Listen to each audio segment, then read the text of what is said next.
Assalamualaikum warahmatullahi wabarakatuh. Halo, apa kabar Bapak Ibu calon guru penggerak di seluruh Indonesia? Perkenalkan, saya Hina Retnawati, guru SMKN 6 Jember. Izinkan saya untuk memaparkan hasil aksi nyata saya modul 1.4 budaya positif.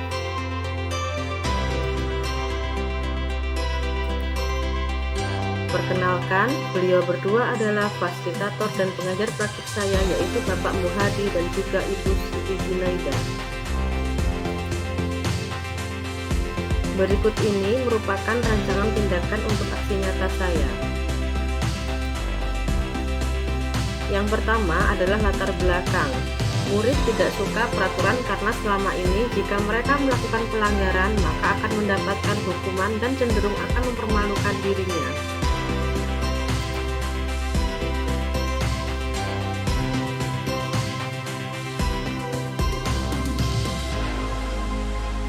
Selanjutnya, tujuan aksi nyata yang pertama yaitu menciptakan murid yang merdeka dan disiplin diri yang kuat. Yang kedua adalah menumbuhkan budaya positif di sekolah dengan meyakini nilai-nilai kebajikan universal.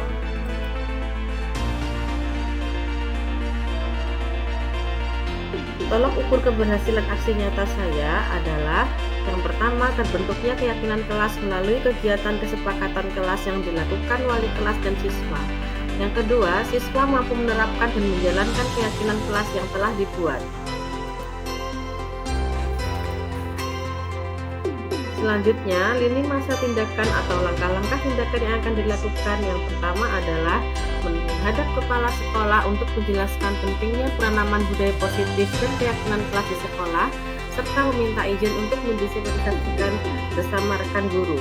Yang kedua, mengumpulkan rekan guru untuk melakukan diseminasi pemahaman materi budaya positif, keyakinan kelas, dan segitiga restitusi. Yang ketiga, yaitu berkoordinasi dan berkolaborasi dengan wali kelas untuk membuat keyakinan kelas di kelas masing-masing. Dan yang terakhir, yaitu memantau, merefleksi, dan mengevaluasi keyakinan kelas yang telah dibuat.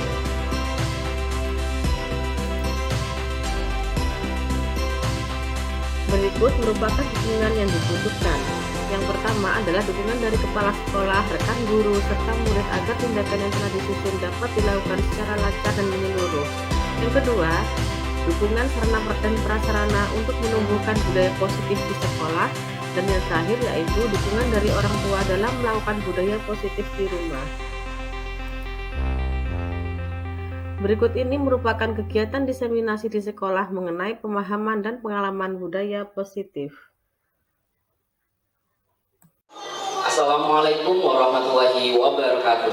Waalaikumsalam warahmatullahi wabarakatuh.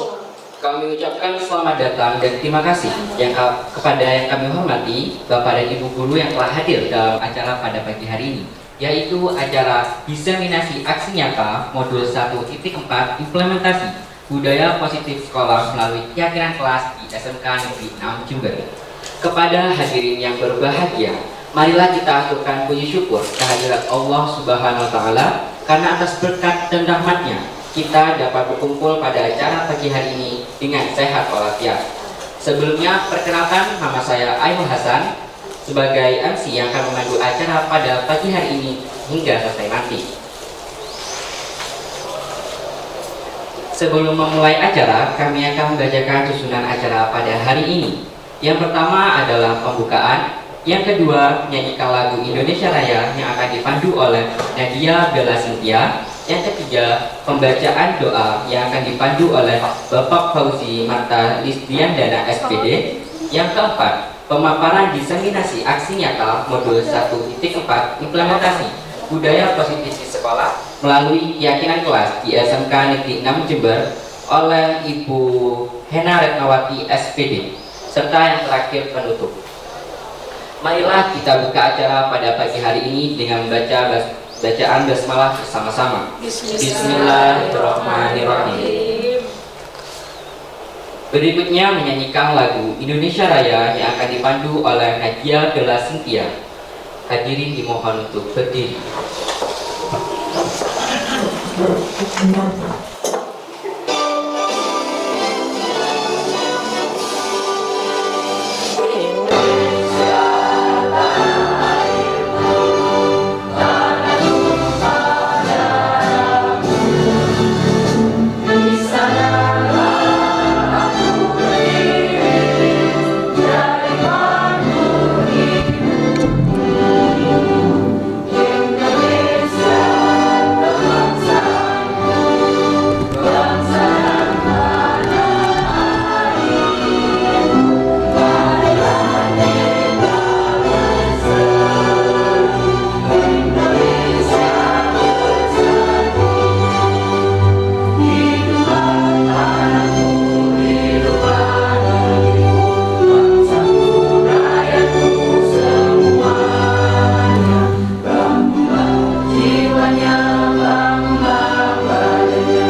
merdeka, hiduplah Indonesia Raya.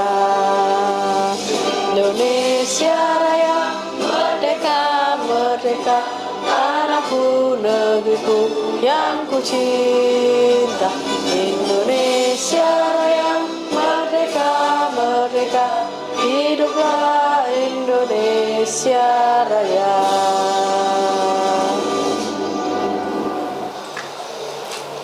Hadirin dipersilakan duduk kembali. Kepada Nadia Bila Setia kami ucapkan terima kasih. Selanjutnya yaitu pembacaan doa yang akan dipimpin oleh Bapak Fauzi Marta Lisdian Dana SPD.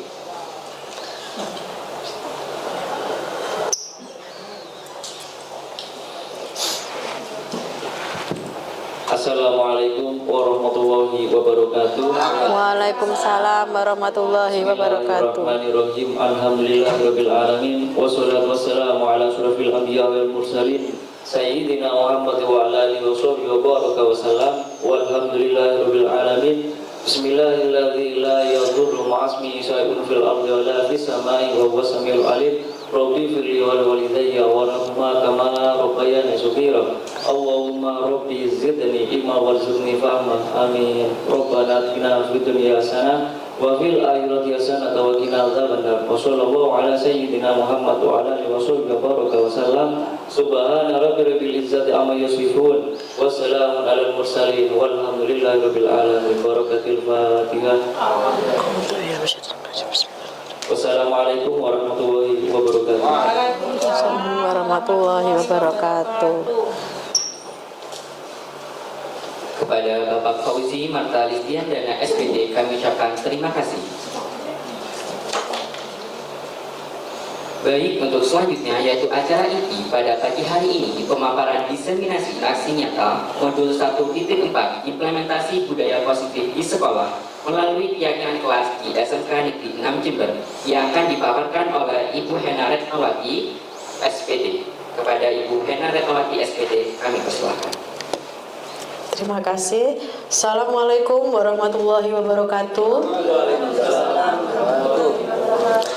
Bagaimana kabar Bapak Ibu guru hebat pada pagi hari ini?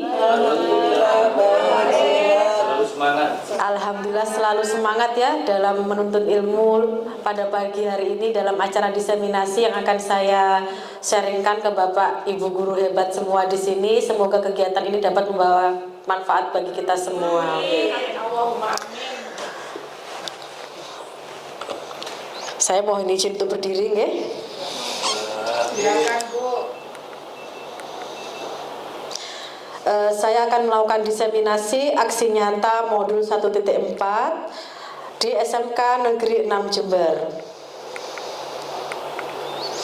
Di sini implementasi tentang budaya positif di sekolah melalui keyakinan kelas di SMK Negeri 6 Jember. Kebetulan saya sudah melaksanakan di kelas yang sudah saya ampu dan insya Allah akan saya sharingkan pada Bapak Ibu pada pagi hari ini. Nah, yang nantinya saya harap Bapak Ibu bisa mengimplementasikan juga di kelas masing-masing seperti itu. Susunan acara tadi sudah dibacakan oleh MC. Pematerinya saya sendiri yaitu Hena Retnawati SPD, yaitu calon guru penggerak Angkatan 7 Kabupaten Jember.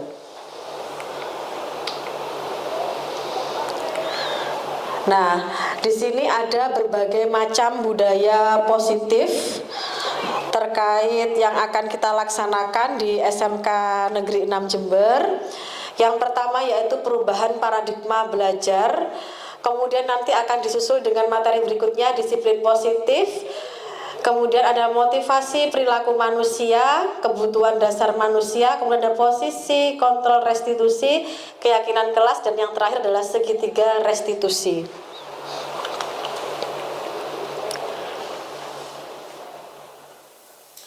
Nah, untuk perubahan paradigma belajar sendiri di sini, paradigma sendiri adalah cara pandang dan proses memahami dari suatu pendidikan yang akan kita terapkan di sekolah. Nah, perubahan apa sih yang akan kita terapkan di SMK Negeri 6 Jember? Nah, di sini ada perubahan yang harus kita terapkan, yaitu dari teacher center menuju ke student center. Jadi di sini kalau teacher center itu mungkin lebih ke banyak ceramah, tapi kalau student center itu kita lebih berpihak kepada murid seperti itu. Nah, ini adalah salah satu contoh teacher center di mana guru lebih banyak ceramah. Jadi mulai bel masuk sampai jam pelajaran berakhir itu beliau ceramah saja dan tidak memberikan kesempatan kepada siswanya untuk bertanya ataupun menjawab pertanyaan dari Bapak Ibu guru. Itu adalah metode ceramah. Kemudian kurang memberikan kebebasan belajar pada anak untuk bisa menyelesaikan masalah sendiri. Jadi Bapak Ibu membuat soal tetapi Bapak Ibu sendiri yang menyelesaikannya, bukan misalkan langsung menunjuk si A silahkan maju untuk mengerjakan. Nah, itu harusnya kita memberikan kesempatan siswa untuk berani mencoba menyelesaikan masalah yang kita berikan sebagai bentuk tantangan kepada siswa, seperti itu. Nah, untuk memenuhi KKM, jadi target Bapak Ibu guru itu adalah KKM. Berapa KKM-nya? 75. Belum nyampe KKM diantar terus sampai harus KKM, memenuhi KKM seperti itu kan Bapak Ibu. Misalnya KKM-nya 75, anaknya tetap tidak mampu, tetap 60 saja nilainya. Tetap Bapak Ibu guru memaksakan anak sesuai dengan KKM yang sudah ditetapkan seperti itu. Kemudian lebih cenderung pada textbook ketimbang kebebasan mencari sumber belajar yang lain. Padahal kita tahu sendiri sumber belajar itu tidak hanya dari buku, bisa dari video, bisa dari alam sekitar, bisa dari medsos. Nah, apalagi sekarang sudah ada TikTok, bisa kita menjadikan TikTok itu sebagai sumber belajar. Jadi tidak hanya TikTok dibuat konten, menjoget, menyanyi, tetapi bisa kita jadikan itu sebagai sumber belajar siswa. Karena kalau kita mencari mudaratnya mungkin banyak, tapi kita harus mencari dampak positif dari sebuah medsos seperti itu. Okay. Nah, kemudian ini ada strategi pembelajaran yang monoton dan tidak menyenangkan. Kalau gurunya ceramah saja, kira-kira yang terjadi seperti apa Bu Dwi coba? Kalau yang terjadi, anak-anak ini kalau metode ceramah semuanya kadang anak itu ngantuk. Nah, ada yang ngantuk dan lain-lain. Tapi kalau metodenya itu tidak dibuat ceramah, misalkan anak-anak dibuat metode praktek atau dibuat menggunakan apa gitu, atau dibuat anak-anak itu melihat mencari di Google dan lain sebagainya, jadi itu tidak ngantuk anak-anak. Tapi kalau anak-anak ini kalau melihat di Google harus dipantau anak-anak, dikhawatirkan nanti anak-anak ini melihat di Google tapi yang dicari bukan materi pelajaran yang diberikan oleh Bapak dan Ibu guru, jadi harus dipantau anak-anak. Terima kasih Bu Dwi. Kita berikan aplaus untuk Bu Dwi. Ya, betul sekali. Kita benar menerapkan strategi pembelajaran yang menarik, misalkan dari YouTube, dari Google. Tetapi kita sebagai guru harus memantau. Bagaimana cara memantaunya? Ya, ketika kita meminta anak untuk coba cari link berikut, begitu ya. Jangan terus gurunya di depan terus, tapi gurunya harus berkeliling, berjalan, memantau apa yang dilakukan murid. Setelah itu ke depan dan meminta siswa secara acak untuk menyampaikan pendapatnya atau menyampaikan pertanyaan melalui media yang sudah kita berikan kepada siswa. Seperti itu, Bapak Ibu. Untuk student center sendiri di sini adalah cerminan pembelajaran abad ke-21, yaitu memberikan kesempatan kepada siswa untuk melakukan aktivitas belajarnya seperti berkolaborasi. Berkolaborasi ini kita bisa gunakan siswa dapat berkelompok, belajar secara berkelompok dan berdiskusi. Inovatif, misalnya saya selaku guru matematika ya, saya tidak hanya mengenalkan angka atau terkait angka saja, tidak. Misalkan saya melalui musik, melalui lagu, atau melalui bangun-bangun media ruang yang menarik bagi siswa seperti terkait materi yang saya ajarkan. Kemudian kita juga harus menuntut siswa untuk mandiri dalam mencari sumber belajarnya. Tidak perlu kita sumber belajarnya itu ini loh, buku paket dan LKS ini tok, tidak, tapi ini loh ada beberapa sumber belajar pilihan yang bisa kalian gunakan untuk belajar seperti itu. Kemudian berani menyampaikan pendapat di depan kelas, karena public speaking itu untuk saat ini juga menjadi tantangan kita. Pinter saja tapi dia tidak memiliki public speaking yang baik, itu juga kurang, karena nanti tantangan ke depan ini adalah kita apa sih yang mau kita jual, seperti itu kan, apa sih kompetensi yang bisa kita tunjukkan ke orang sebenarnya. Jadi kalau dia hanya diam saja, orang tidak akan tahu apa kompetensi yang dimiliki siswa tersebut. Kemudian berpikir kritis. Berpikir kritis ini untuk apa Bapak Ibu? Setelah lulus sekolah ini diharapkan kan siswa dapat melanjutkan pendidikannya atau bekerja. Nah, ketika siswa ini dibiasakan untuk berpikir kritis, maka dia akan bisa menyelesaikan masalahnya sendiri. Sekarang itu banyak kesehatan mental yang terganggu ya. Jadi ada masalah sedikit, mohon maaf, bunuh diri. Ada masalah sedikit, larinya ke hal-hal yang tidak benar seperti itu.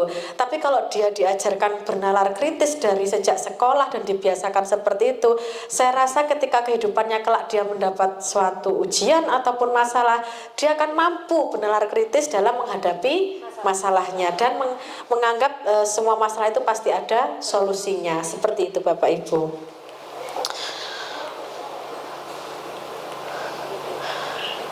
Nah, di sini terwujud bila pembelajaran itu dilakukan lebih berpihak kepada anak. Di gambar tersebut kan ada anak yang bawa buku, terus ada globus, seperti itu, ada yang angkat tangan. Nah, yang saya harapkan seperti itu. Kemarin saya mengajarkan siswa saya dimensi 3 itu juga gitu. Saya meminta anak-anak itu tidak hanya menggambar di papan tulis. Saya rasa menggambar di papan tulis itu sudah biasa dilakukan ya. Tetapi saya meminta anak untuk membuat produk dimensi 3 yang misalkan dibuat dari kardus, barang-barang bekas seperti itu. Jadi anak-anak itu lebih tertantang, atau dari kertas lipat, terus tusuk gigi seperti itu. Jadi anak-anak bisa lebih kreatif lagi dalam mengembangkan pembelajarannya. Jadi buatlah sesuatu yang lain daripada yang lain, tapi itu bermanfaat bagi siswa seperti itu. Kemudian apa hubungannya student center dengan pembelajaran sekarang ini? Seperti yang sudah saya sampaikan tadi, kita harus memikirkan masa depan anak. Jadi artinya pembelajaran abad 21 ini kita harus lebih berpihak kepada siswa karena dampaknya ini sangat panjang. Pemerintah sudah menyatakan ini, kenapa? Karena dampaknya sangat panjang untuk kehidupan siswa ke depannya. Tidak hanya setelah lulus sekolah ilmunya habis mampet sampai situ, tidak, tapi dia bisa menerapkan sampai kehidupannya ketika dia sampai bekerja, berumah tangga nanti begitu. Itu adalah salah satu pembelajaran yang bermakna bagi siswa. Nah, implementasi di sekolah ini kita harus merubah cara pandang warga sekolah untuk menuju sekolah yang berkarakter dan berwawasan abad 21 tidaklah mudah ya. Tentu dibutuhkan kolaborasi antar kita semua. Maka dari itu diseminasi ini saya lakukan karena saya ingin Bapak Ibu guru merubah cara pandangnya yang dari tadinya teacher center menjadi student center, sehingga nanti bisa berpihak kepada siswa seperti itu. Nah, setelah kita mengubah cara pandang kita, apa yang harus kita lakukan? Kita harus menerapkan disiplin positif. Bukan berarti kita membebaskan anak untuk belajar dengan berbagai sumber belajar, tetapi dia tidak disiplin. Misalkan anak tidak tepat waktu dalam masuk kelas, masih ke kantin kah, masih alasan sholat duhur kah, padahal sudah tahu peraturannya bahwa anak harus tepat waktu masuk ke dalam kelas. Nah, saya mau bermain game, boleh nggih? Lalu kaitannya dengan disiplin positif di sini adalah nanti akan saya ceritakan. Pak Saturki boleh bermain bersama saya. Pak Saturki di antara teman-teman di sini yang hadir, nah coba dituliskan satu nama yang berkesan di hati Pak Saturgi. Yang paling berkesan. Yang paling, kalau saya rasa semua berkesan, tapi saya rasa yang paling berkesan. Iya, kecuali saya, Pak.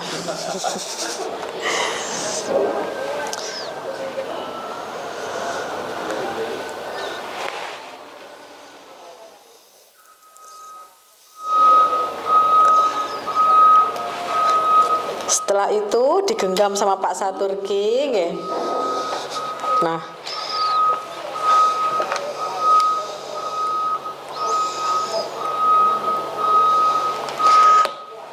boleh saya membuka kepalanya Pak, digenggam Bapak. Nah, sekuat tenaga, kiranya saya nggak bisa membuka gitu. Oh, ternyata saya tidak bisa membuka. Kira-kira siapa ya yang yang dituliskan di sini? Apakah Anda atau saya buka kepalan tangan Anda? Nah, saya rasa tidak ada yang membuka kepalan tangannya. Pak Saturgi kan tidak membuka kepalan tangannya. Kemudian yang menutup kepalan tangan siapa? Pak Uki. Kemudian dalam kegiatan ini sesungguhnya siapa yang memegang kendali atau kontrol untuk membuka atau menutup, saya atau Pak Uki? Pak Uki. Nah, Pak Uki, betul sekali. Terima kasih Bapak Ibu. Jadi di sini itu saya mencoba untuk kenapa sih kita harus bermain game seperti ini? Kita harus tahu kontrol. Di sini ada teori kontrol. Jadi di sini ada ilusi guru mengontrol murid. Nah, tadi kan kalau Pak Uki kan mengontrol genggaman tangannya kan ya. Kemudian penguatan positif itu efektif dan bermanfaat. Kemudian kritik dan membuat orang merasa bersalah dapat menguatkan karakter. Ini hanya ilusi ya, bayangan saja. Kemudian orang dewasa memiliki hak untuk memaksa, padahal kita sebetulnya tidak dianjurkan untuk memaksa ya, harus dari motivasi dirinya sendiri. Kalau dipaksa nanti anaknya down, seperti itu. Ini hanya teori kontrol saja. Nah, di sini ada yang lebih bagus, yaitu tentang stimulus respon. Jadi kita memberikan stimulus untuk mendapatkan respon dari siswa, seperti itu. Nah, dalam rangka menciptakan lingkungan positif, salah satu strateginya adalah menerapkan disiplin positif seperti yang sudah dilakukan oleh Bu Junaida, misalnya piket di depan. Kemudian nanti anak-anak yang terlambat diminta untuk membersihkan taman, begitu ya Bu Junaida. Itu merupakan salah satu penguatan positif yang diberlakukan kepada anak-anak. Makna kata disiplin sendiri biasanya kita kaitkan dengan yang namanya apa? Ada aturan di sekolah ini, karena setiap sekolah pasti memiliki aturan. Nah, ini adalah contoh kontekstual disiplin positif yang saya terapkan. Jadi ketika siswa datang terlambat pada jam pelajaran saya itu, saya pasti meminta penjelasan dulu, tidak langsung tiba-tiba saya marah ke siswa, tidak, tapi meminta penjelasan. Kenapa datang terlambat? Bisa jadi mungkin bannya bocor atau mengantar ibunya sakit dan lain sebagainya, karena kita tidak tahu ya posisi murid di rumahnya seperti apa. Kemudian meminta anak menjelaskannya perasaan saat datang terlambat, apakah dia menyesalkah atau dia senang datang terlambat. Coba kita gali perasaannya seperti apa. Kemudian kita tanya upaya-upaya yang harus dilakukan siswa tersebut itu apa, seperti itu. Apa dia akan memperbaikinya? Apakah dia akan meneruskan keterlambatannya itu. Kalau kita bisa dari hati ke siswa, saya rasa ini bisa dilakukan. Karena apa? Karena siswa kita itu sudah beranjak dewasa, dan kalau kita bicara dari hati-hati biasanya mengenai ke hatinya gitu ya. Nah, seperti itu. Nah, ini adalah penerapan pengalaman saya ketika siswa itu belum mengumpulkan tugas. Jadi saya berbicara dari hati ke siswa, ternyata respon murid saya itu sangat senang. Saya tidak menegurnya di depan siswa yang lain. Saya mengajak bicara berdua. Kemudian refleksi yang saya lakukan adalah ternyata anak tersebut mengumpulkan tugasnya. Besoknya langsung dikumpulkan tugasnya ke saya. Kemudian rencana perbaikannya adalah saya akan menerapkan ini bukan hanya ke anak perwalian saya, tapi saya rasa saya akan menerapkan ke seluruh kelas yang saya ampu, dan saya harap Bapak Ibu nanti juga begitu. Kalau memarahi anak tidak di depan siswa yang lain, karena itu menyangkut perasaannya anak ya. Kita harus tahu kalau kita di posisi anak seperti apa, seperti itu. Kemudian ini materi berikutnya adalah motivasi perilaku manusia, adalah dorongan dari dalam individu untuk melakukan sesuatu. Saya rasa saya berdiri di sini pun juga ada dorongan dari dalam diri saya untuk melakukan sesuatu. Apa yang saya inginkan? Saya ingin menjadi agen perubahan di sini. Saya ingin menjadi penghubung supaya sekolah ini bisa berjalan lebih baik lagi ke depannya.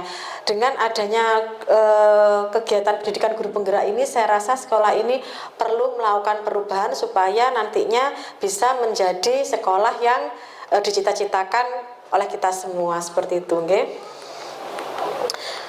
Nah, di sini ada 3 perilaku manusia. Yang pertama yaitu untuk menghindari ketidaknyamanan atau hukuman. Seperti saya berdiri di sini itu bukan untuk menghindari hukuman, bukan Bapak Ibu.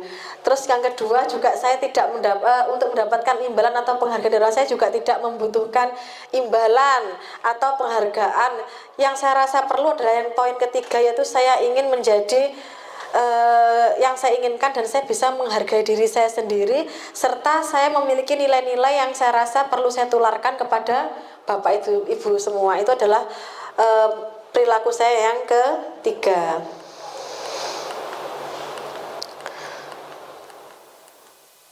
Nah, ini adalah motivasi yang nomor 1 sama 2 tadi adalah motivasi yang bersifat eksternal atau datangnya dari luar, antara hukuman dan penghargaan. Tetapi motivasi yang terbaik itu adalah ketika kita tumbuh dari diri kita sendiri.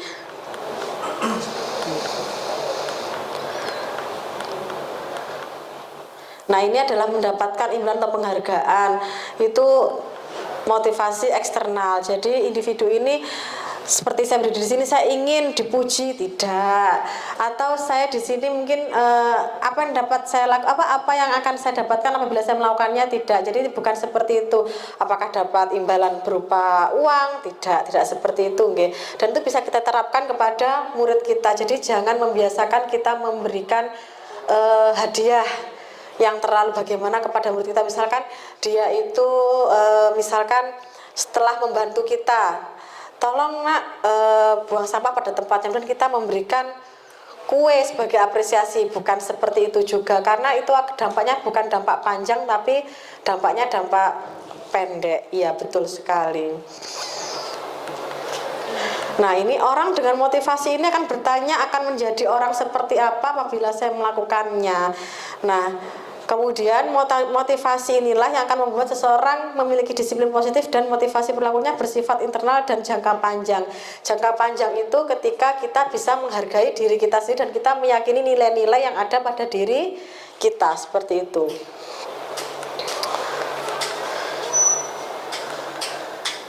Nah, lalu hubungan motivasi dengan disiplin positif dan budaya sekolah itu apa? Tujuan disiplin positif di sekolah pertama itu mewujudkan budaya sekolah yang nyaman dan senang untuk belajar siswa. Kalau sudah sekolahnya saja tidak nyaman bagi siswa, bagaimana anak itu bisa belajar dengan baik? Seperti itu, okay? Jadi anak itu harus merasa nyaman di sekolah. Semua ini tercapai bila kita menanamkan motivasi yang ketiga pada murid-murid, yaitu untuk menjadi yang mereka inginkan, kemudian menghargai diri mereka sendiri, dan bisa meyakini nilai-nilai yang mereka percaya, sehingga itu bersifat jangka panjang ataupun tidak terpengaruh akan hukuman atau hadiah. Ya. Nah, implementasinya seperti apa? Bisa memberikan kesempatan yang penuh pada murid untuk selalu aktif dalam kegiatan belajar. Yang kedua, menuntun dan memberikan arahan baik atas tindakan kurang baik yang dilakukan oleh murid. Jadi, sesuatu yang kurang baik tadi jangan tiba-tiba kita judgement dia salah. dia seperti ini. Iya, oke, dia salah. Setiap manusia pasti memiliki kesalahan, tapi bagaimana cara kita untuk menyikapi siswa seperti itu. Kemudian yang berikutnya adalah jangan ragu untuk memberikan pujian kepada murid dan menghindari rasa takut akan kegagalan. Jadi setidaknya misalkan ketika dia berhasil mengerjakan ke depan, kita berikan applause atau tepuk tangan, itu adalah suatu bentuk penghargaan tertinggi untuk siswa, saya rasa seperti itu. Sekarang saya ingin coba sharing dengan Bu Catur, kalau implementasinya Bu Catur di kelas terkait tentang motivasi perilaku manusia ini seperti apa, Bu Catur?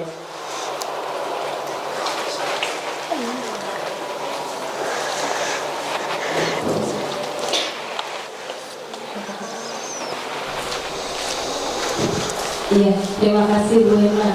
Motivasi saya kepada siswa saya di kelas, kebetulan saya pelaku produktif.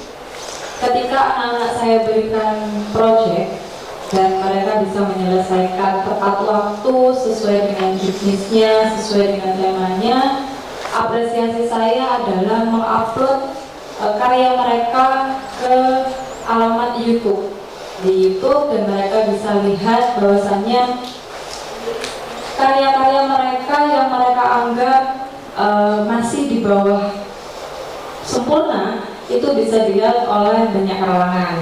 Itu apresiasi saya. Dan untuk anak-anak yang tugasnya belum terselesaikan, itu bisa terpacu. Oh, saya kalau cepat selesai berarti bisa dimasukkan ke YouTube nih, gitu. Jadi mereka berbondong-bondong menyelesaikan secepatnya, gitu. Itu motivasi saya ke anak-anak yang sudah menyelesaikan proyek. Kebetulan saya kalau di kelas jarang, jadi kebanyakan proyek, begitu. Terima kasih. Saya berikan tepuk tangan dulu untuk Bu Catur. Ya, saya setuju sekali dengan apa yang sudah dilakukan oleh Bu Catur ya terkait motivasi perilaku manusia ini. Jadi Bu Catur itu berusaha menanamkan motivasi intrinsik dari dalam diri siswa supaya si anak tersebut mengumpulkan tugasnya melalui YouTube dengan berbasis project tadi ya Bu Catur ya, sangat luar biasa sekali. Baik. Kemudian di sini ada implementasinya, yaitu di sini ada menciptakan kompetisi yang sehat seperti yang sudah Bu Catur lakukan tadi dengan anak berbondong-bondong mengupload video di YouTube. Itu menurut saya adalah salah satu bentuk kompetisi yang sehat. Jadi kan siapa yang cepat diupload berarti siapa yang cepat dilihat, seperti itu. Jadi itu adalah salah satu bentuk kompetisi yang sehat seperti itu. Kemudian yang berikutnya adalah memanfaatkan media di sekolah atau di kelas sebaik mungkin dan menciptakan suasana belajar yang menyenangkan. Saya rasa media YouTube juga sangat menyenangkan bagi siswa dan membuat siswa menjadi tertarik. Makanya kenapa kita itu harus sesuai dengan kodrat zaman nih Bapak Ibu.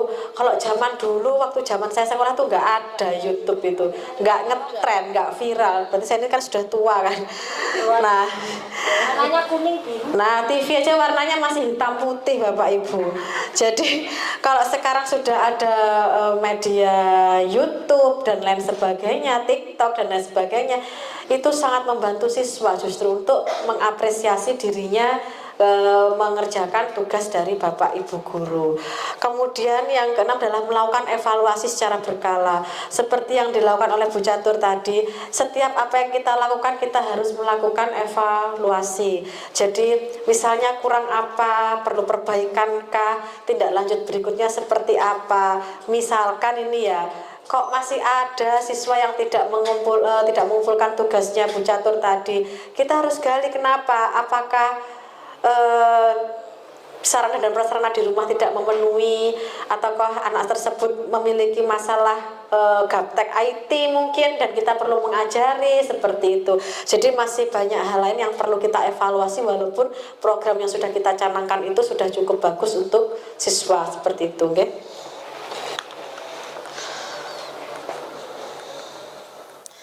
Nah, materi berikutnya adalah kebutuhan dasar manusia. Tujuan pembelajaran di sini adalah kita dapat menjelaskan kebutuhan dasar yang menjadi motif dari tindakan manusia, baik murid maupun guru. Jadi setiap manusia itu Bapak Ibu memiliki kebutuhan dasar. Tidak hanya Bapak Ibu guru yang memiliki kebutuhan dasar, tetapi murid juga memiliki kebutuhan dasar yang harus dipenuhi. Yang kedua adalah guru dapat menganalisis dampak tidak terpenuhinya kebutuhan dasar terhadap pelanggaran peraturan dan tindakan yang tidak sesuai dengan nilai kebajikan. Jadi ketika seseorang itu tidak memenuhi kebutuhan dasarnya, biasanya seseorang itu akan melakukan perilaku yang di luar batas, di luar nalar, atau perilaku menyimpang lah, seperti itu. Yang ketiga, guru dapat mengidentifikasi peran dan sekolah guru dalam upayanya menciptakan lingkungan belajar dan pemenuhan kebutuhan anak yang beragam. Jadi ketika kita mengajar di kelas, saya yakin setiap anak memiliki kebutuhan masing-masing. Anak yang satu dengan yang lainnya itu pasti kebutuhannya berbeda-beda. Ada anak yang membutuhkan kasih sayang dari orang tuanya, ada anak yang membutuhkan misalkan dalam segi hal materi atau ekonomi, seperti itu. Masih banyak hal yang perlu kita pelajari dari siswa kita, kan kita bisa belajar dari siswa kita ya. Ini adalah 5 kebutuhan dasar tentang menurut Dr. William Glasser dalam choice theory. Ini ada sedikit pertanyaan pemantik. Kemarin tuh saya dicurhati salah satu guru dan akhirnya saya buat cerita seperti ini. Jadi Bu Indah itu kan guru wali kelas 10 angka 2 di SMK 6 Jember, dan salah satu muridnya itu selalu membuat ulahnya itu apa? Jadi dia itu sering meminta bekal makan siang kepada siswa yang lain, tapi dengan paksa. Nah, kira-kira kalau menghadapi situasi seperti Bu Indah, kira-kira apa yang akan Ibu lakukan? Bu Intan mungkin solusinya seperti apa? Kalau ada anak yang selalu malak temannya dalam hal bekal makanan. Kalau saya menjadi ibu dan di situ selaku wali kelas 10 angka 2 yang dapat keluhan dari anak-anak tentang ini loh Bu sering minta ini, dan saya panggil dengan posisi tanpa diketahui anak-anak, hanya berdua. Saya tanyakan kenapa kok bisa minta, apakah di rumahnya belum makan atau memang sudah makan tapi kok lapar lagi gitu loh Bu. Terus kalau apakah mendapat uang saku atau tidak. Nah, kalau masih meminta-minta, mungkin kita bisa datang ke kedua orang tuanya atau salah satu orang tuanya, apakah benar di rumahnya itu memang belum makan atau memang ada makanan tetapi kok anaknya nggak makan di rumah. Gitu kan biasanya ada Bu, ibunya sudah masak pagi tetapi anaknya nggak mau sarapan kayak gitu. Mungkin solusi saya itu saya ajak bicara dulu 4 mata, baru datangkan orang tuanya. Terima kasih Bu Intan, kita berikan aplaus untuk Bu Intan.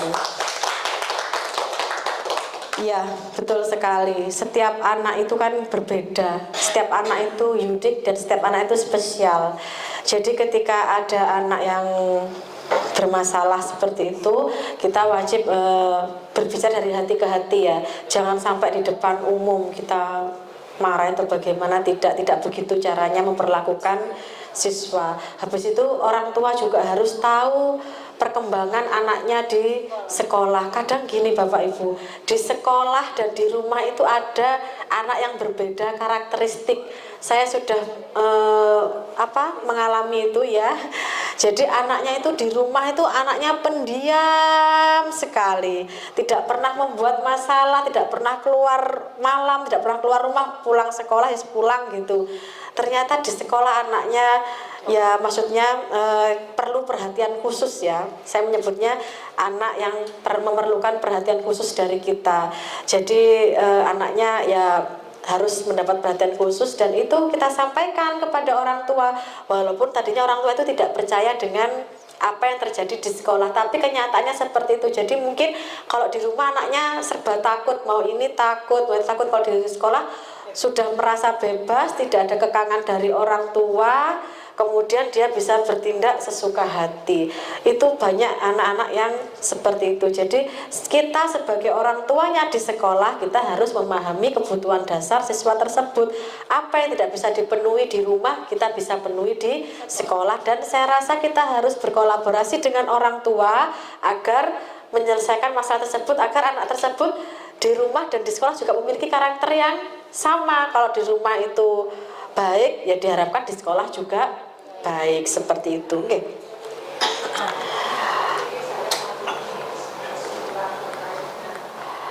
Nah, ini ada 5 kebutuhan dasar manusia.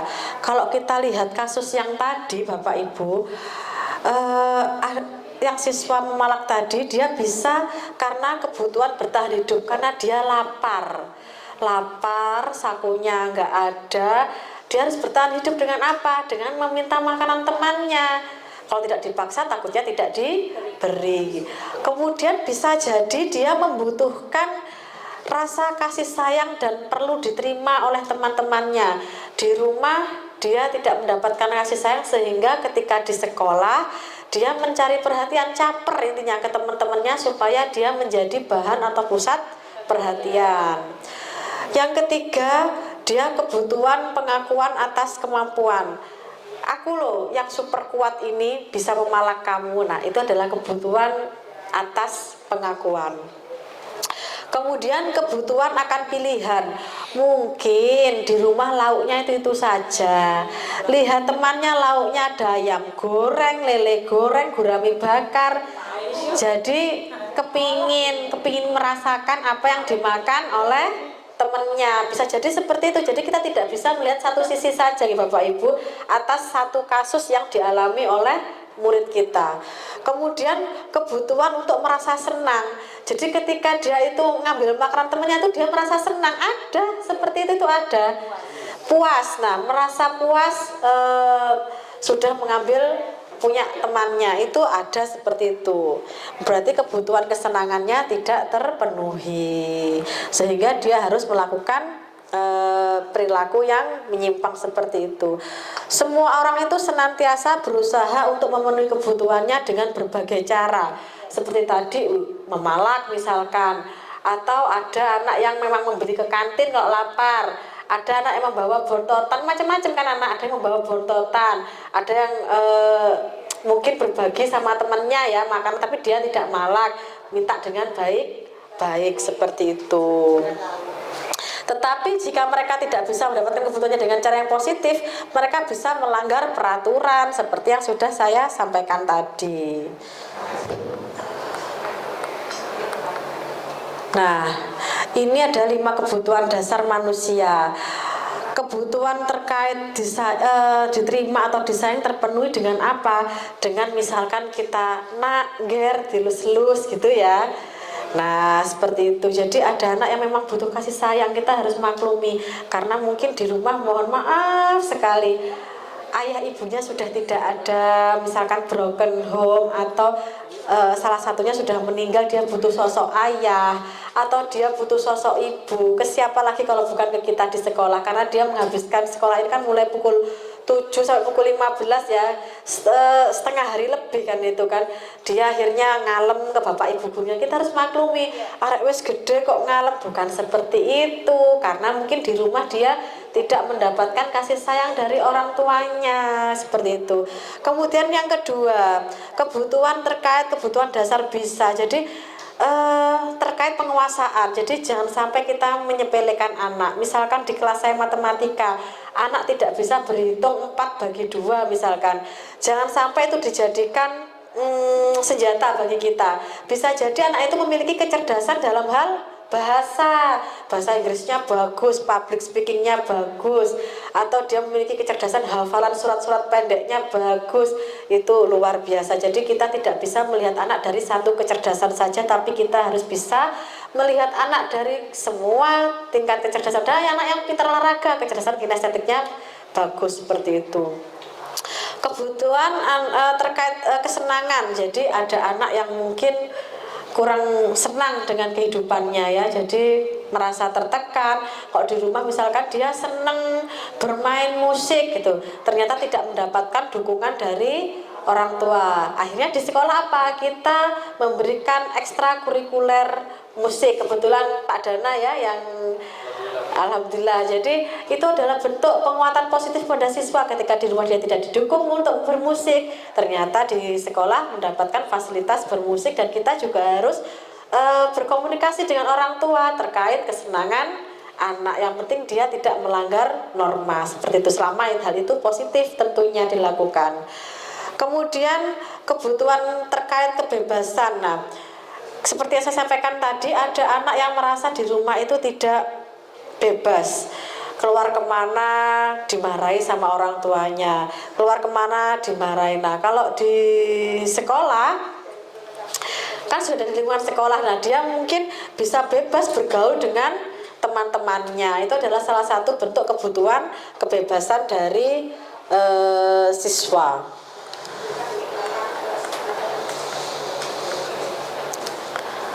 Nah, ini ada sebutkan kebutuhan apa yang sedang berusaha dipenuhi oleh anak-anak ini. Tadi saya sudah menjelaskan tentang kebutuhan dasar manusia. Sekarang ada cerita pendek ini. Kalau kita ngajar SMK, sekarang kita beralih ke kasusnya anak TK. Bimo, seorang anak TKB, selalu berlari keluar kelas menuju jalan raya di depan sekolahnya yang ramai dengan kendaraan. Tingkahnya membuat guru Bu Ani bingung dan seringkali lari mengejarnya. Ada beberapa kemungkinan jawaban yang diberikan Bimo. Nah, ini ada beberapa kemungkinan jawaban seperti yang saya utarakan. Coba di sini. Aku senang main kejar-kejaran dengan ibu guru. Seru katanya. Nah, itu kira-kira kebutuhan apa yang sedang dipenuhi Bapak Ibu? Kesenangan, karena dia senang main kejar-kejaran. Kemudian yang kedua, ibu kejar aku karena ibu guru sayang aku. Kira-kira kebutuhan apa? Kebutuhan cinta dan kasih sayang. Jadi kalau dia merasa dikejar, dia merasa disayang oleh bu gurunya. Dieman lah, dieman. Ya, begitu. Aku bosen belajar mewarnai terus di dalam kelas. Kira-kira apa kebutuhan? Apa? Kebebasan. Karena apa kok kebebasan? Karena dia ingin melakukan hal yang lain lagi selain mewarnai. Nah, yang beda misalkan bukan mewarnai, bisa menyanyi, bisa menari, begitu ya. Aku hebat kan, bisa bikin ibu guru kejar aku. Nah, kira-kira kebutuhan apa ini? Penguasaan, karena dia merasa menghebatkan dirinya sendiri, seperti itu. Nah, ini masih banyak sekali contoh-contoh yang lain yang tidak perlu saya sebutkan satu persatu karena masih banyak materi yang akan saya sampaikan. Saya next saja, nggih.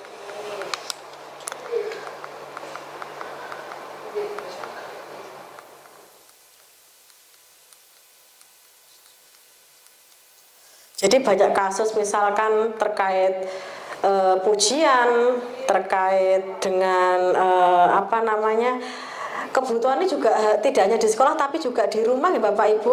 Bisa Bapak Ibu terapkan pada putra putrinya Bapak Ibu semua. Nanti terlalu memperhatikan siswanya, nanti yang di rumah juga keteteran kan juga tidak begitu baik. Jadi seimbang.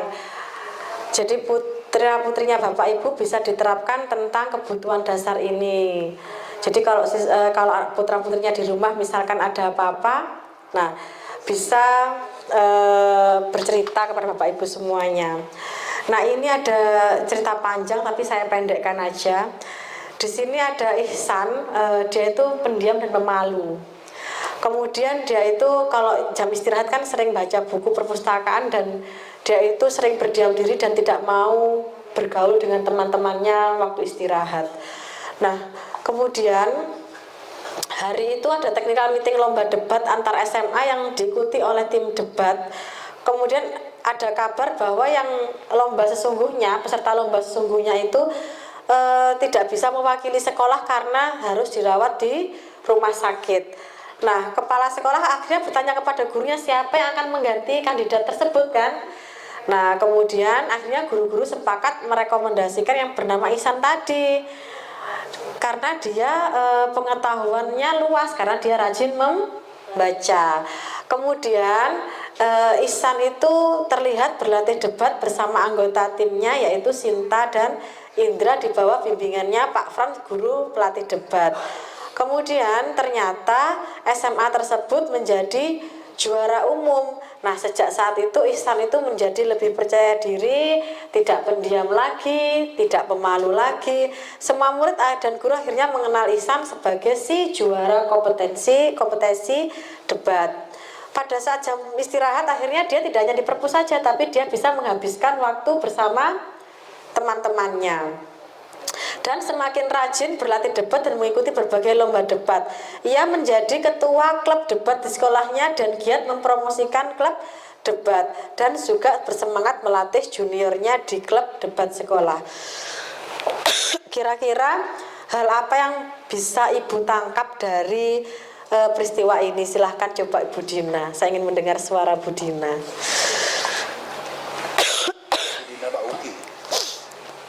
Iya Bu Hena, terima kasih. Yang saya tangkap dari cerita ini adalah setiap siswa itu bisa kita berikan kesempatan untuk menunjukkan kemampuannya. Sebenarnya kalau yang kita perhatikan dari ceritanya, ternyata anak yang pendiam pun sebenarnya mampu untuk menunjukkan itu. Seperti itu Bu Hena, terima kasih. Terima kasih Bu Dina, kita berikan aplaus untuk Bu Dina. Iya, jadi setiap anak itu sebenarnya mampu, tinggal kita mau memberikan kesempatan kepada siswa tersebut apa tidak. Ketika kita memberikan kesempatan kepada siswa, saya yakin siswa tersebut akan mampu menjalankan amanah dari kita. Itu yang saya rasakan. Jadi waktu PKL kemarin itu saya malah menunjuk ketua PKL-nya itu adalah siswa yang mungkin di kelasnya tidak begitu menonjol seperti siswa yang lain ya. Tapi ketika dia diamanai menjadi ketua PKL di dudinya tersebut, dia malah menjadi orang yang paling bertanggung jawab. Jadi itu yang saya ambil hikmahnya. Jadi ketika saya menunjuk, ternyata alhamdulillah hal itu sangat berdampak positif. Jadi ketika jangan sampai kita menunjuk anak yang selalu aktif saja, sekali-kali lah kita memberikan kesempatan kepada siswa yang mungkin ya kurang aktif, dia duduk di belakang pojok. Kenapa sih? Nah, mungkin karena kita tidak memberikan kesempatan kepada siswa tersebut. Sekali-kali kita panggil, sekali-kali lah kita beri kesempatan dia menjadi agen perubahan di kelasnya. Seperti itu Bapak Ibu, seperti yang sudah saya bacakan kasusnya ini.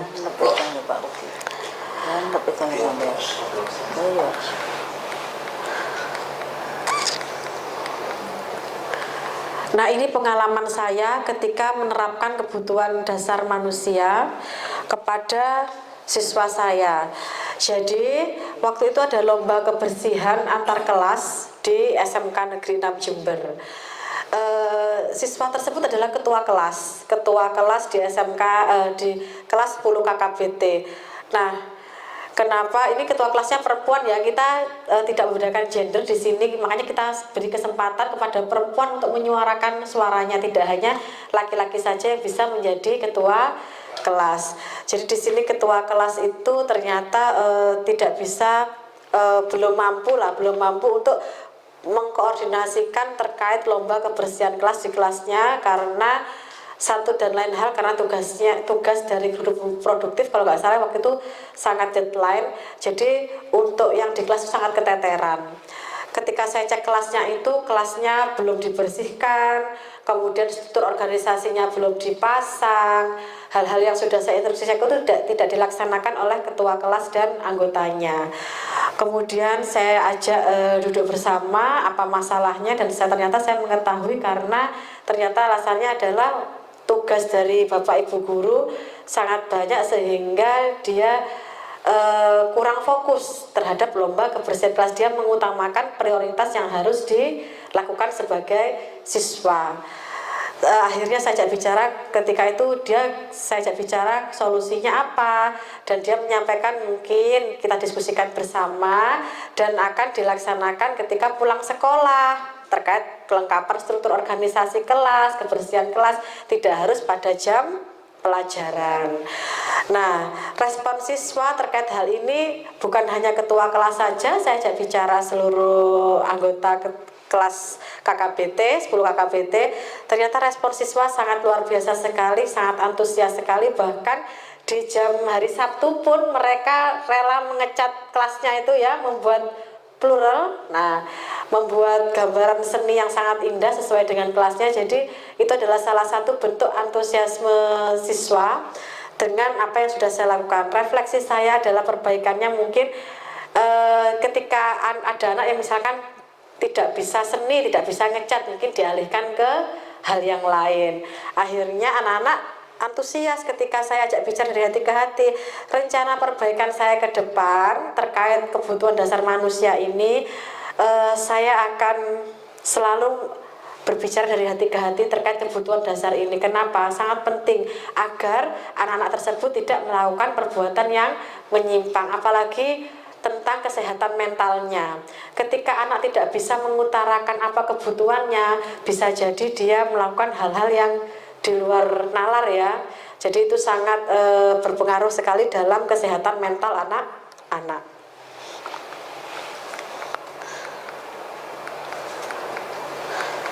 Ini adalah posisi kontrol yang dikembangkan oleh Diana Gosen.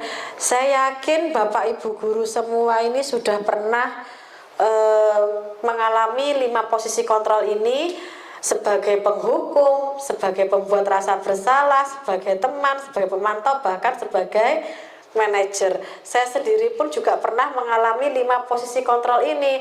Saya juga pernah menghukum siswa, saya juga pernah membuat rasa bersalah kepada siswa, saya dapat menjadi teman bagi siswa, saya dapat memantau siswa, dan saya juga bisa sebagai manajer siswa. Saya ingin berbagi pengalaman dengan Bapak Ibu guru terkait 5 posisi kontrol ini.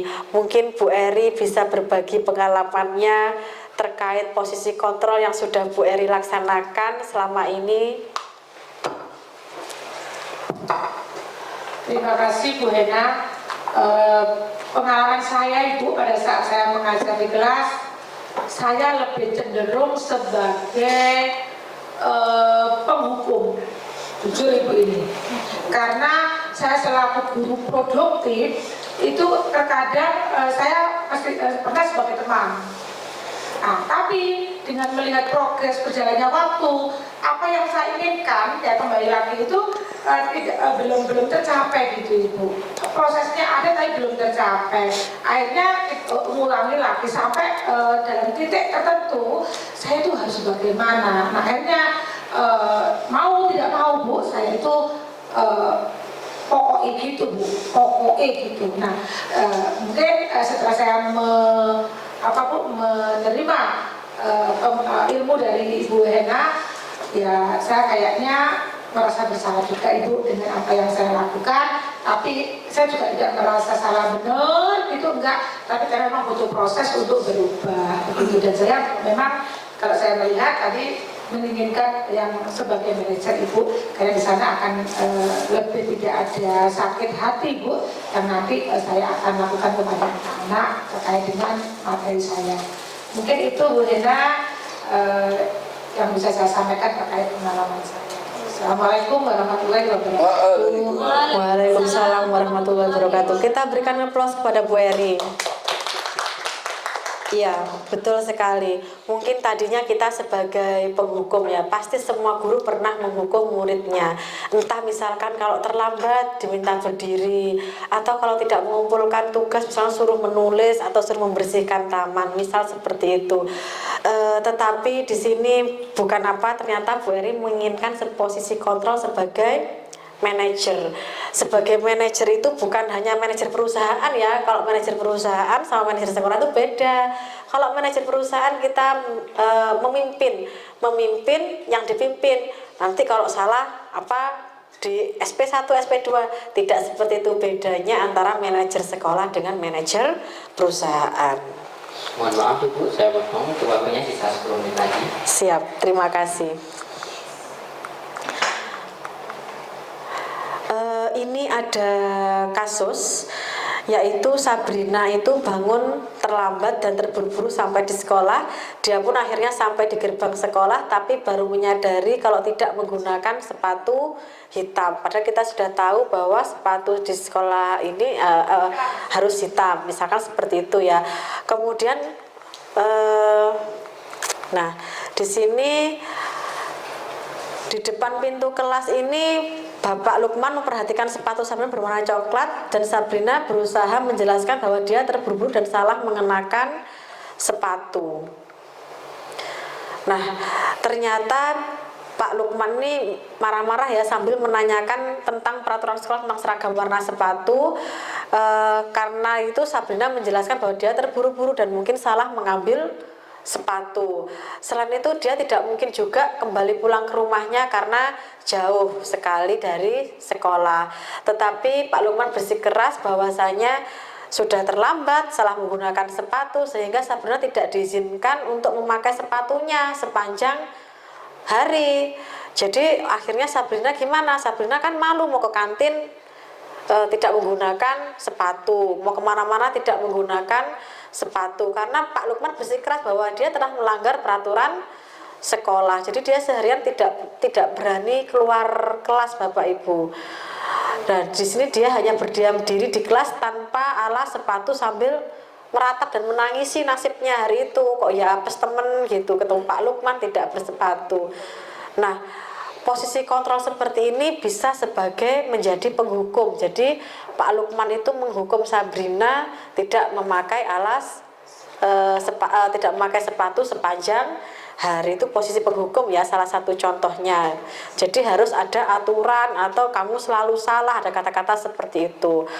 Kemudian untuk membuat rasa bersalah sendiri, saya jelaskan di sini. Saya juga pernah mengalami pembuat rasa bersalah. Jadi saya tuh dilapori dari berbagai guru, anaknya sampean tuh loh gini. Saya kira saya bicara ke siswanya, sampean le kok gak mesakno bu guru gitu. Ternyata itu membuat rasa bersalah kepada siswa dan ternyata itu lebih dalam di hatinya siswa. Jadi siswa itu merasa bersalah sekali kepada kita. Tetapi itu bukan posisi kontrol guru yang baik karena bisa jadi kata-kata kita tuh nyelekit, mosok le ngene sampean gak iso. Berarti kan dia merasa rendah diri dengan adanya perkataan seperti itu kan. Saya juga pernah menjadi teman bagi siswa saya. Jadi saya merangkul dia ketika dia ada masalah.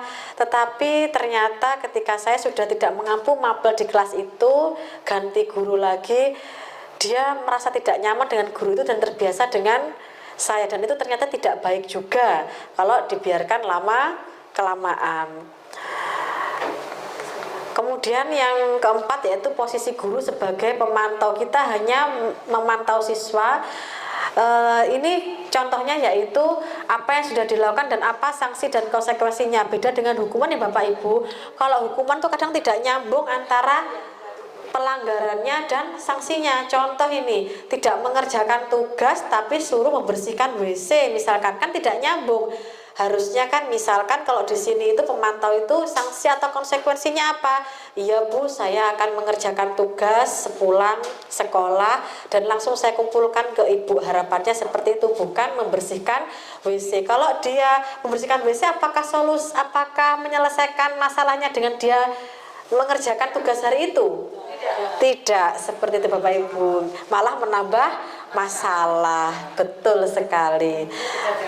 Nah, kemudian posisi kontrol yang paling tinggi adalah posisi sebagai manajer kita, karena di sini apa yang kita yakini nilai-nilai itu dan siswa diminta bersedia memperbaikinya dan siswa diminta untuk menyebutkan rencana perbaikannya. Kalau tadi mungkin kita minta siswa untuk mengerjakan sepulang sekolah, tapi ini kan inisiatif dari gurunya kalau pemantau. Kalau sebagai manajer ini inisiatif dari siswa. Nah, kira-kira kalau tugasnya belum selesai, kira-kira bagaimana? Nah, kalau inisiatif dari siswa, saya yakin dia melaksanakannya tidak dengan terpaksa dan akhirnya itu akan keberkesinambungan. Dia akan menerapkan sampai nanti dan dia diusahakan tidak akan melanggar peraturan lagi seperti itu atau tidak melanggar keyakinan kelas. Nah, ini saya akan bahas keyakinan kelas. Mengapa harus keyakinan kelas, tidak peraturan kelas saja? Karena keyakinan kelas itu dibuat bersama-sama dengan siswa ya Bapak Ibu. Kalau peraturan itu kan dari sekolah yang membuat, tetapi tidak kesepakatan antara siswa dan guru seperti itu. Nah, keyakinan kelas itu adalah salah satu disiplin positif yang bisa kita terapkan dalam membangun budaya positif di sekolah. Jadi harus sinergi dengan budaya positif yang ada di sekolah. Menurut Gosen, keyakinan kelas ini memotivasi seseorang dari dalam dan memotivasi secara intrinsik. Jadi dia lebih bersemangat dalam melakukannya. Ciri-ciri keyakinan kelas yang pertama, dia bersifat lebih abstrak daripada peraturan yang lebih rinci dan konkret. Kalau peraturan tadi kan lebih rinci, sepatu harus berwarna hitam. Tapi kalau keyakinan kelas dia bersifat lebih abstrak, misalkan menggunakan atribut sekolah yang lengkap dan sesuai peraturan seperti itu. Kemudian yang kedua di sini keyakinan kelas berupa pernyataan-pernyataan universal yang dibuat dalam bentuk kalimat positif. Apa maksudnya kalimat positif di sini? Kalimat positif di sini artinya dihindarkan atau dihilangkan kata jangan gitu. Misalkan jangan datang terlambat, tetapi itu namanya peraturan. Tetapi kalau keyakinan kelas dia adalah siswa selalu datang tepat waktu. Siswa selalu mengerjakan tugas sesuai deadline yang diberikan oleh Bapak Ibu guru. Siswa menggunakan atribut yang lengkap seperti itu, nggih. Jadi bukan dilarang, siswa tidak boleh. Nah, itu tidak dianjurkan menggunakan kata-kata tersebut. Kemudian yang ketiga adalah keyakinan kelas tidak dibuat dalam jumlah banyak sehingga mudah diingat dan dipahami oleh semua warga kelas. Jadi keyakinan kelas itu tidak tertulis tetapi tidak muncul sampai A sampai Z, bukan 26 keyakinan kelas. Nah, siswa bingung. Jadi kita membuat keyakinan kelas itu bersama siswa sedikit tapi mengena di hati siswa dan dapat dilaksanakan oleh seluruh siswa seperti itu. Nah, ini keyakinan kelas merupakan sesuatu yang dapat diterapkan di lingkungan kelas dan melibatkan semua warga kelas melalui kegiatan curah pendapat. Nah, keyakinan kelas dapat ditinjau kembali dari waktu ke waktu. Jadi misalkan ada yang lain lagi, maka kita bisa mengubah keyakinan kelas atau bisa menambahkan seperti itu ya Bapak Ibu. Tidak hanya seperti itu saja. Kemudian tujuannya apa? Supaya mengenalkan keyakinan kelas pada peserta didik. Kita bisa menyusun keyakinan kelas kepada peserta didik dan membiasakan penerapan keyakinan kelas untuk menumbuhkan self disiplin. Jadi disiplin dari diri sendiri. Nah, ini salah satu contoh yang sudah saya terapkan di kelas. Anak-anak saya minta untuk menuliskan pada post-it tentang keyakinan kelas yang mereka yakini benar adanya dan dapat dilaksanakan oleh siswa. Kemudian apa saja keyakinan kelas di ruang kelas saya? Yang pertama, memberikan apresiasi kepada siswa. Jadi berupa misalkan sedikitnya tepuk tangan, itu siswa sudah senang. Yang kedua adalah berempati. Jadi ketika ada teman kehilangan, teman berduka, kita harus berempati. Yang ketiga, berbagi melalui infak, misalkan seperti itu. Jadi infak setiap hari harus dilaksanakan. Terbuka, jadi kalau ada apa-apa terbuka kepada gurunya, tidak diam-diam dipendam sendiri. Kemudian memulai perubahan seperti apa? Perubahan yang tadinya misalkan datang terlambat menjadi datang tepat waktu. Kemudian menyapa jika bertemu. Nah, seperti itu. Berprasangka baik, tidak boleh berprasangka buruk. Tapi makanya dilarang kata tidak boleh jadi diubah menjadi kata-kata berprasangka baik. Izin jika meminjam barang, karena takut kalau barangnya hilang nanti siapa yang kalau tidak ada yang izinkan begitu. Mengucapkan terima kasih serta memohon maaf jika salah. Jadi ini adalah salah satu keyakinan kelas yang sudah saya buat di kelas saya. Hal-hal sepele tapi itu sangat berarti Bapak Ibu di hati siswa kita, dan saya yakin semuanya dapat dilaksanakan oleh siswa kita begitu ya. Tidak perlu muluk-muluk tapi yang penting bisa dirasakan budaya positifnya di sekolah kita. Yang ini materi terakhir dari saya yaitu segitiga restitusi. Segitiga restitusi itu adalah metode penyusunan kembali model disiplin di sekolah dengan solusi pemecahan masalah dilakukan bukan pada masalah. Jadi kita fokusnya itu bukan pada masalah tapi solusinya apa. Bukan kita berfokus pada kesalahan siswa kita tapi berfokus pada bagaimana memecahkannya. Restitusi itu mengajak murid untuk mengidentifikasi kembali tindakannya sehingga dia bisa menganalisis apa langkah yang harus dilakukan. Jadi misalkan tadi itu siswa tidak mengerjakan PR, apa sih yang harus kamu lakukan supaya kamu tuh tepat waktu mengerjakan tugasnya. Mungkin dia bisa membuat catatan kecil di block note gitu ya, PR-nya apa saja dicatat dan itu harus dikerjakan seperti itu. Tapi siswa sendiri itu, bukan kita yang memberi solusi tapi siswa yang memberikan solusi. Jadi di sini ada beberapa landasan filosofinya. Pertama, kesalahan adalah hal yang normal ya Bapak Ibu. Kita pun sebagai guru juga pernah melakukan kesalahan, tidak hanya siswa. Karena kita juga manusia biasa. Yang kedua, setiap manusia itu tahu jika berbuat salah. Kira-kira orang yang tidak memakai helm sadar nggak kalau dia tidak memakai helm dan membahayakan dirinya? Sadar. Orang yang merokok kira-kira sadar tidak kalau itu berbahaya? Sadar.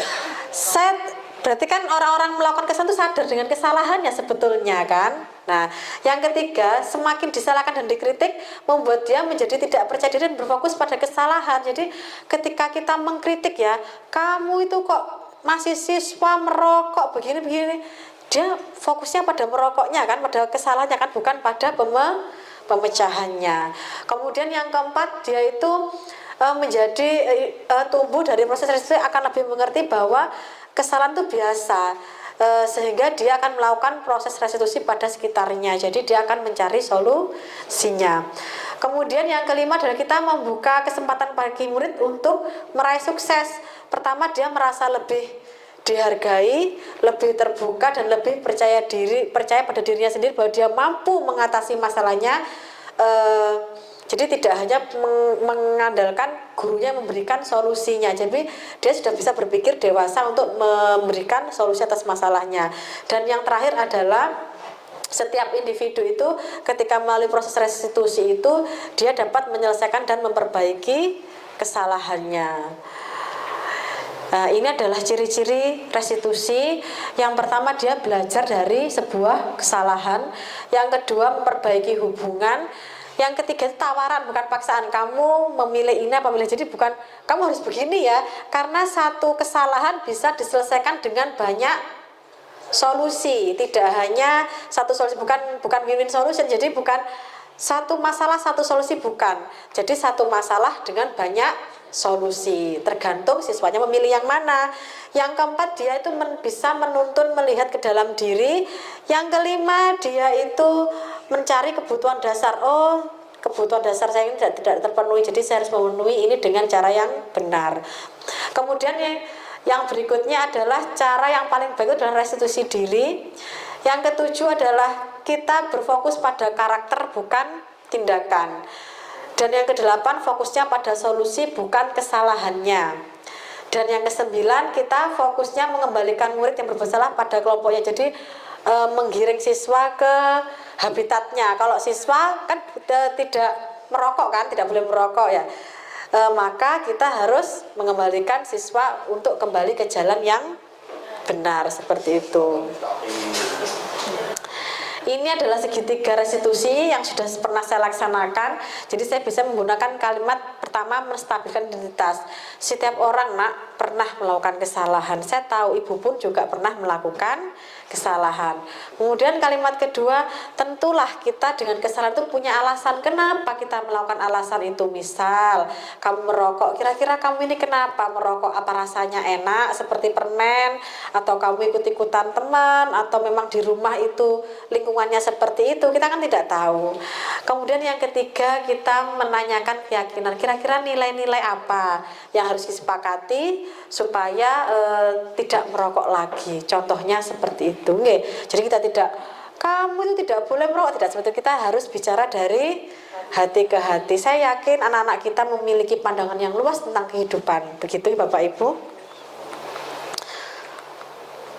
Nah, restitusi sendiri dalam proses menciptakan kondisi bagi murid untuk berbagi masalah mereka sehingga bisa kembali kepada kelompok yang sesungguhnya dan memiliki karakter yang lebih kuat dari sebelumnya. Nah, kemudian ini adalah proses kolaboratif antara guru dan murid untuk mencari solusi atas masalah mereka dan membantu murid berpikir tentang orang seperti apa yang mereka ingin jadikan. Jadi mereka itu harus seperti apa sih orang kalau misalkan saya merokok, kira-kira saya mengganggu orang lain tidak, seperti itu. Nah, untuk segitiga restitusi sendiri saya coba minta Pak Dana untuk pernah tidak mengalami kasus yang sedemikian. Ini terakhir Pak Dana.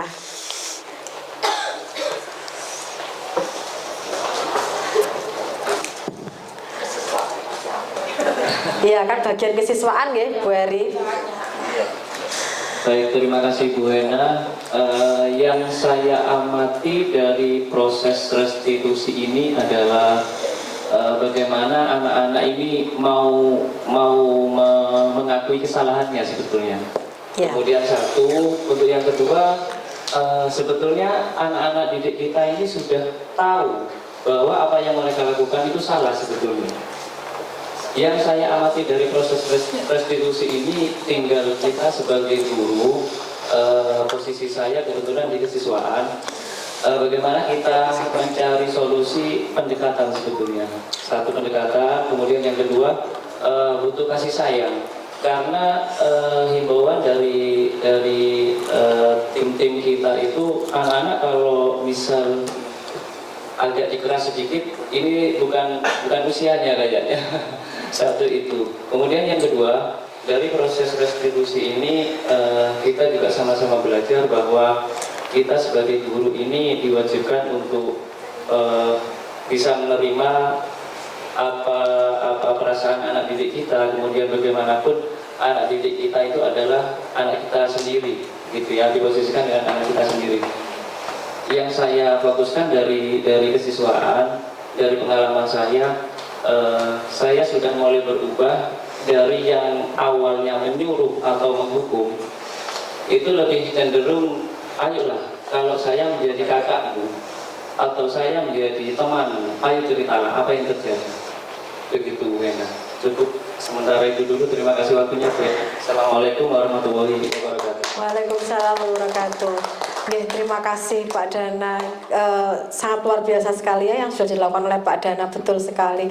Kita tidak harus menyalahkan siswa secara kritik, tetapi kita harus melakukan pendekatan melalui restitusi sehingga nanti siswa itu dapat menyelesaikan masalahnya sendiri dengan nilai-nilai yang diyakininya. Seperti itu, luar biasa sekali. Cukup sekian ya materi dari saya. Salam guru penggerak. Ini ada sedikit pantun ya. Siang-siang makan pepaya, jangan lupa minum jus alpukat loh. Ada jus alpukatnya. Ada jus alpukatnya nggih. Jangan lupa minum jus alpukat. Demikian diseminasi saya, semoga bisa bermanfaat bagi kita semua. Yang saya harapkan setelah kegiatan ini Bapak Ibu guru bisa mengambil pelajaran dari sini, setidaknya membuat keyakinan kelas dulu nggih di kelasnya. Jadi ketika nanti sewaktu-waktu saya mengajar di kelasnya Bu Dina, mungkin keyakinan kelasnya sudah ditempel, di kelasnya Bu Eri mungkin keyakinan kelas sudah ditempel, jadi saya bisa tahu sudah diterapkan di kelasnya Bapak Ibu masing-masing.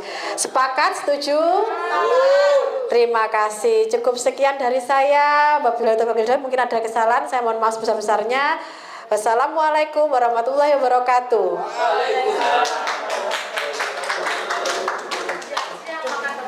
Kepada Ibu Hena Ratnawati SPD kami ucapkan terima kasih.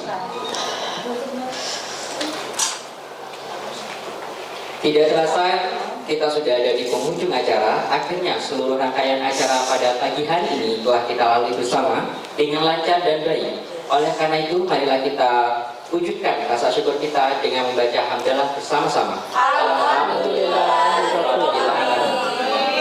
Kami ucapkan terima kasih kepada Bapak dan Ibu guru yang sudah hadir pada acara hari ini, dan semoga diseminasi pada hari ini dapat memberikan manfaat bagi kita semua. Amin. Mohon maaf bila pada rangkaian acara hari ini terdapat kesalahan baik yang disengaja maupun tidak disengaja. Saya Ainul Hasan sebagai MC yang memandu acara pada pagi hari ini pamit undur diri. Wassalamualaikum warahmatullahi wabarakatuh. Waalaikumsalam warahmatullahi wabarakatuh.